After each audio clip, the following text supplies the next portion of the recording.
when a society is small, what is the story? Basically, people had gold. Gold is heavy. It's precious metals.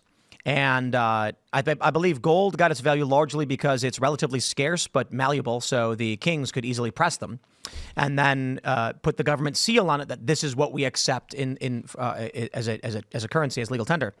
So gold was valuable. Then people started saying gold's too heavy. I'm going to store it with a bank. The bank then issues you a bank note saying we got gold. Eventually, people are like, I'll just give you my note. You bring it to them. You get the gold. I don't want to deal with it. Then the banks realized, hey, wait a minute. They're not even trading the gold anymore. We can trade the gold behind their backs so long as we can pay. How much on average do people pull out every month? And they're like, I don't know, what, 9%, some small number? So you mean we can trade about 90% of this gold and make loans because no one's ever going to put a run on the banks? Well, then people ran on the banks. There was one story where a guy got word in Southern California or something that the banks were shutting down and they were freezing his assets. So he got on a horse and he ran as fast as he could on horseback to a bank in a neighboring town and then got his money from that bank instead with the bank notes, some crazy stuff like that. Eventually, the government went, guys, we don't even need gold. Nobody wants to carry it. Let's just get rid of it and then seize it from everybody and put it in our vault at Fort Knox. Hopefully. I don't even know where it is anymore. We need gone. So what ends up happening is now with this massive system, nobody is actually tracking the hard value behind what currency is, what it's supposed to represent, the labor, the scarcity, et cetera. And the bank, or I should say the government then realized, you guys, we can just print as much money as we want forever. Mm-hmm. And sure, inflation happens, but who cares? We get to live for free. And so we see that manifest in two ways. You get the deficit spending where the Pentagon loses, or the Pentagon can't account for something like $2 trillion in their audit. It doesn't mean the money's gone. It means they don't know how it was transferred and where it ended up. So a lot of people thought that meant $2 trillion was taken from the bank, put in someone's account. No. It means that they were like, someone spent $50 here and we don't know what it was for because the credit card transaction just says Amazon. That's when you can't account for something. The next thing that happens is the government starts issuing grant money to NGOs who then hire lawyers who live in McLean, Texas and buy $5 million mansions and don't actually do work. Now you live in the Hunger Games. People like AOC then come out and say, guys, we can literally just deficit spend. We don't need to ever balance the budget. We just need to balance the expansion of deficit. The argument from these Democrats is if the rate of debt growth, the size of the deficit, maintains a certain percentage to interest, then we are able to print money indefinitely, devalue the currency, but it's stable in its devaluation. So while we would argue our currency should retain its value for the labor we do, the modern argument is so long as we can project the devaluation, we're fine. We just don't want to devalue too quickly. That's where we're too much inflation too quickly would be bad for the scheme. So, well, they built in. Now we are in a system of intentional inflation. Well, there's one more piece to the intentional inflation. They say that it spurs people to spend money and go out and as opposed to sitting on the money. So I don't know how much you might have. The argument is if there's a certain low amount of inflation, people will not sit on money because things that they want to buy will be more expensive in a year. So and what actually is happening is the guy who lives in McLean, I say Texas, McLean, yes. Virginia. Sorry, I meant Virginia. He's going to get a $5 million grant. The government's going to grant his NGO $5 million, and he's going to buy groceries. At the end of the year, he's going to say, "What was the inflation?" And they're going to say it was 17%. He goes, "Okay, give me $5.5 million next year." You got it, boss. Inflation doesn't affect the people who are skimming from the deficit spend. Yep.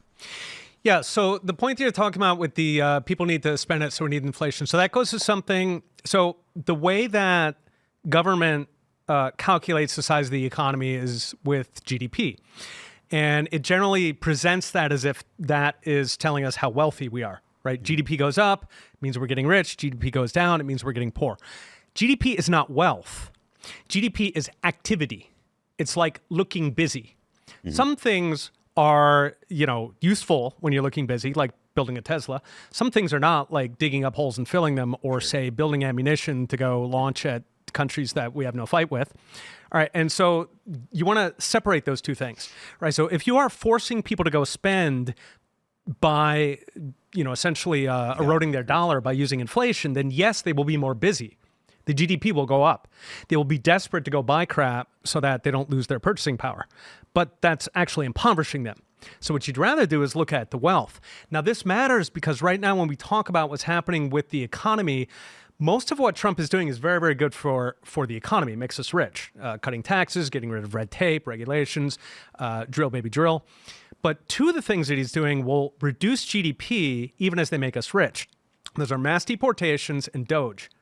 So government spending shows up as GDP because they're grading themselves and government statisticians are making the numbers, right? So they say every dollar we spend in the government, even if it's blowing up a bridge in Ukraine and then building it again the next year. In Iraq, we literally would do that, right? We blow something up, build it. Each time, GDP, bam, right? And then the other one is mass deportation. So if you bring in a bunch of aliens here who say can't read and you give them a bunch of welfare and you put them up in expensive hotels in Roosevelt, boom, all shows up as GDP. If they steal a job from an American, again, shows up as GDP because the American is getting welfare. The illegal is now earning a wage, right? And so you put that together and all of it is, we're all very, very busy. Okay, but we're bankrupting. And so that will be a distinction where we may well see a recession this year if DOGE actually cuts spending and if we, deport 2 million people. Would it be smart to grade our GDP? Like, this is a green GDP, this is orange, this is yellow, this is red, depending on how valuable it actually is to the sustainability of the system. Yeah, I mean, it's tricky, because you'd have to dig in and be like, how much are church services worth? The simple way to do it, which both Milton Friedman and Murray Rothbard liked, is just take out government from GDP. Doesn't count. Chicago public schools have something like a 20% literacy rate on the kids they graduate. They spend $28,000 a year. I would argue that's not GDP, that's destruction. You took perfectly good kids and perfectly good buildings and right? The Soviet Union did that, by the way. They would make furniture. They would take timber that had actual value. They could have exported it to Germany. It had value, and they turned it into furniture that was so garbage that they actually removed value. So the simple answer is just take government out, subtract it from GDP, and just look at private sector GDP. At that point, you're relying on people's willingness to buy the product to tell you whether it was valuable or not. You're not making any more judgment on that.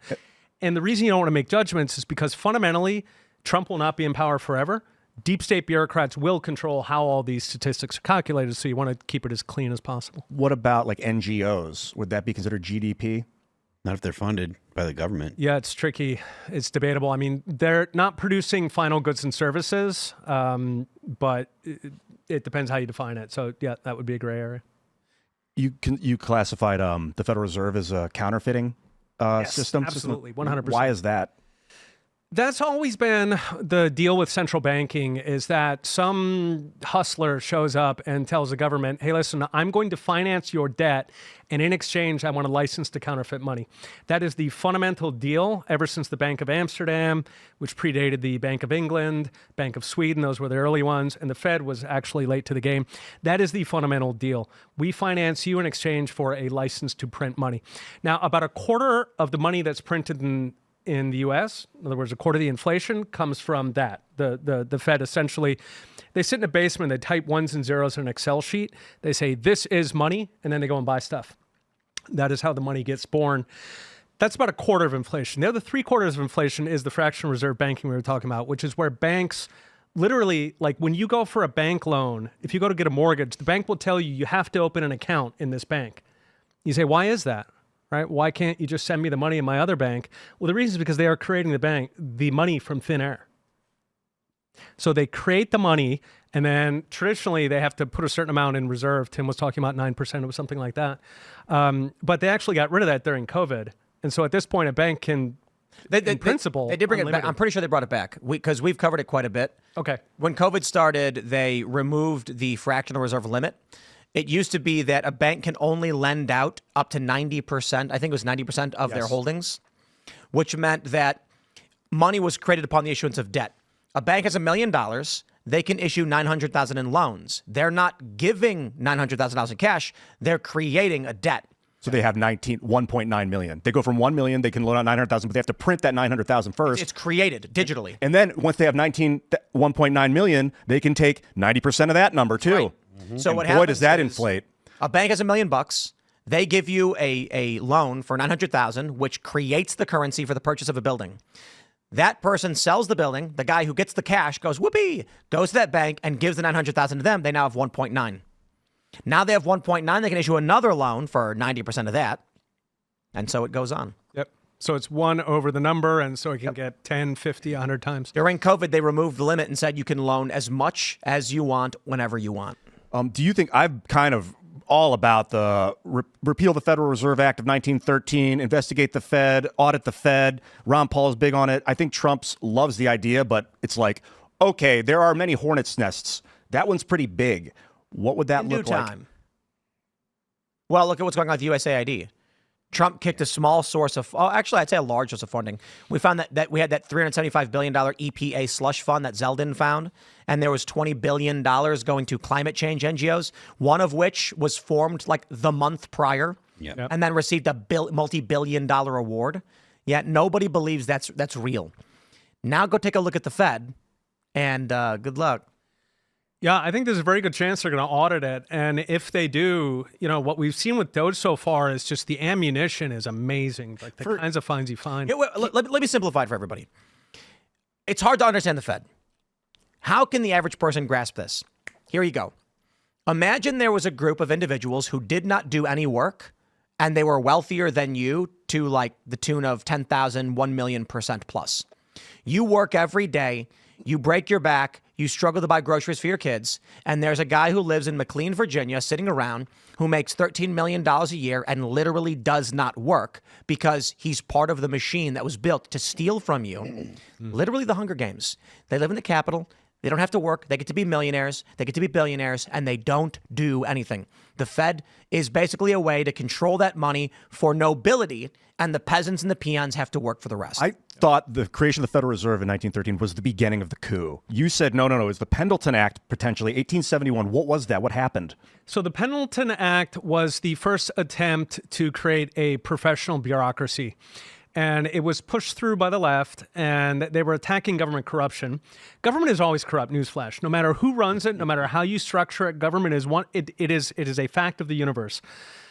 And so they used government corruption to install this system where the bureaucracy was, in theory, going to be independent. It was going to be independent of the president and, in theory, of Congress.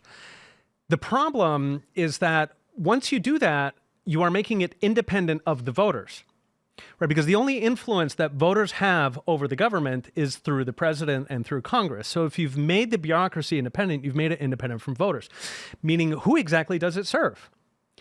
And we now know who it serves, which is that it serves itself, and it develops relationships with golden parachutes with all kinds of outside organizations, then does favors for them, and they either give them money while they're in office or they wait until they're out of office.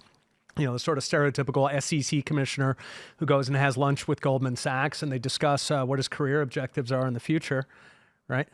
And so that was really the bureaucratic coup. And that was, I think it was 1871 or 73. And then it built up over time. And that then created this sort of outside organization that was permanently pushing to grow the government. So once we had the Pendleton Act, before then it kind of zigged and it zagged. The government got bigger, it got smaller, got bigger, smaller. Generally wars made it bigger, and then there'd be a reaction to that. Andrew Jackson was the classic. He absolutely shrunk the government massively. He fired something like, I think he fired about 10% of bureaucrats, and he told the rest of them, get in line or you'll be next. Right, that was about 1830, so that was before Pendleton. He also closed the central bank, by the way, the Fed at the time, the so-called second bank of the United States. Awesome. So you had these zigs and these zags. Once you got Pendleton, at that point, it was a treadmill, only one direction, up and up. Who got put into the power of the bureaucracy when Pendleton got signed? I think the year, during that period, Republicans, which were the left-wing party, they were the party of government, they generally dominated. It was post-Civil War, and so they had disenfranchised a lot of southern states, which were traditionally Democratic. So they kind of had a lock on power.